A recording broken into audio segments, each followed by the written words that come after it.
All right, you guys, so just an update.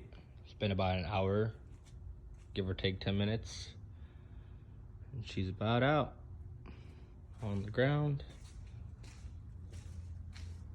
Got a little bit of rust to clean up on it.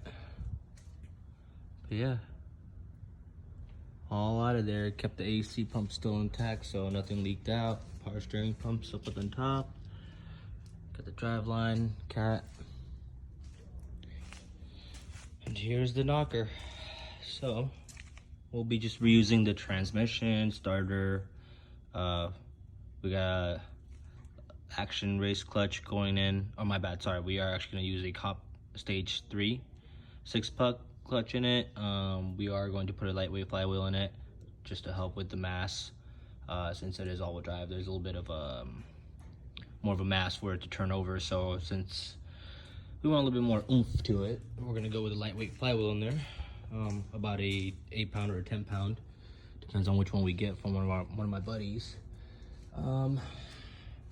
Yeah, besides that, I'm just gonna end up tearing it apart today, getting it down to a bare block, and going to start installing the new bearings, King race bearings, the new LS crank, which are the same as a B20, just so you know.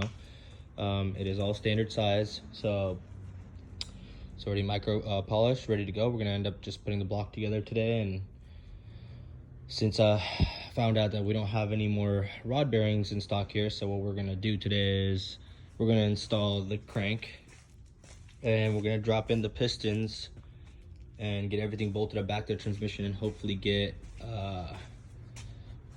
all the motor back set in. Just the only thing left to do another day would be to come in after we pick up a new set of rod bearings, install the rod bearings from underneath, and then put the oil pan back on, torque everything down as usual, and yeah, give her a go. And then probably going to start installing the turbo kit before the first startup.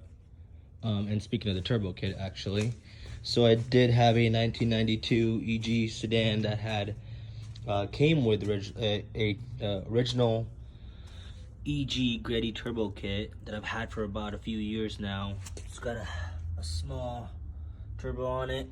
There's the intercooler. It was designed to actually all the piping routed one way, and the downpipe, you can run your stock downpipe from your stock single overcam header. So what I'm going to do actually is I have a B series Greddy manifold that I'm going to attach to a SR20 GT28 turbo ball bearing that I've had sitting for a while. So we're gonna make a custom downpipe and run some intercooler piping and make a complete kit out of it, and run about 15 pounds out of this thing and see what it does. But yeah, I will update some more later on.